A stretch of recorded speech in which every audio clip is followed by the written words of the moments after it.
Judge గారు, negotiable instrument యాక్ట్లో 138 section 138లో పొందుపరిచిన అంశాలు ఏంటి?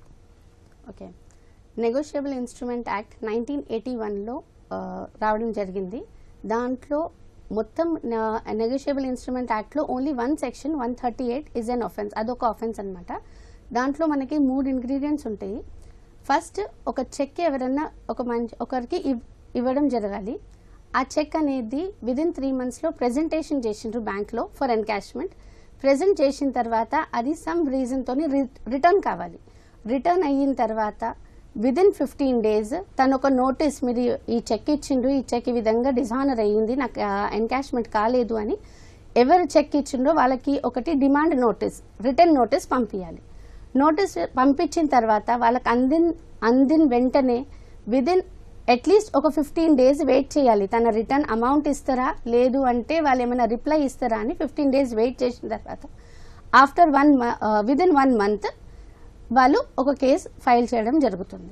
సో ఇక్కడ ఫస్ట్ థింగ్ ఏంటి అంటే, నార్మల్ మనకి ఎన్ఐ యాక్ట్లో చెక్ అని చెప్తారు, బట్ అది ఏం చెక్, క్రాస్డ్ చెక్ వస్తుందా, సెక్యూరిటీ చెక్ వస్తుందా, పోస్ట్ పెయిడ్ చెక్ వస్తుందా అని. సో హానరబుల్ సుప్రీంకోర్టు మన చాలా జడ్జ్మెంట్స్లో క్లియర్గా ఒక సెక్యూరిటీ చెక్ అయినా, పోస్ట్ డేటెడ్ చెక్ అయినా, లేదు అంటే ఇన్కంప్లీట్ చెక్ అంటే నేను ఓన్లీ సంతకం పెట్టినా అంటారు, అట్లాంటి చెక్ అయినా, క్రాస్డ్ చెక్ అయినా, ఎవ్రీథింగ్ ఇదంతా 138 కింద వస్తుంది అని.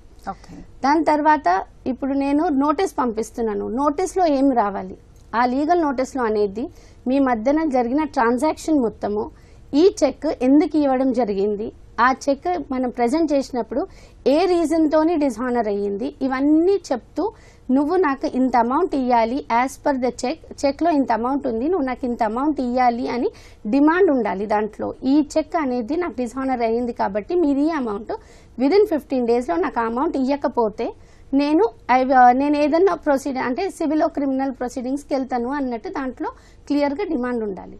ఓకే.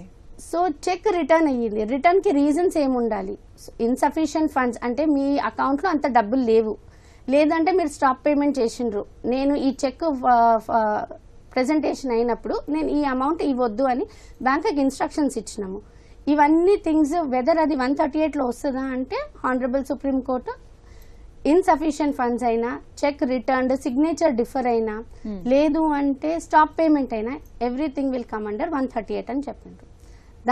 దాని తర్వాత 15 days మ్యాండేటరీ పీరియడ్. 15 days ఇదేంది అంటే అదర్ సైడ్కి ఒక ఛాన్స్, ఒక అవకాశం ఇస్తున్నాము, మీరు వచ్చి అమౌంట్ రీపే చేయండి, లేదా I will go for legal proceedings అని. 15 days లోపు తన రిప్లై ఇవ్వకపోయినా, లేదు అంటే అమౌంట్ మీకు పే చేయకపోయినా 1 monthలో అప్పుడు ఆ 15 days తర్వాత 16th day me cause of action arise అయ్యి మీరు 16th day తర్వాత 1 monthలో కోర్టులో కంప్లైంట్ ఫైల్ చేయాలి.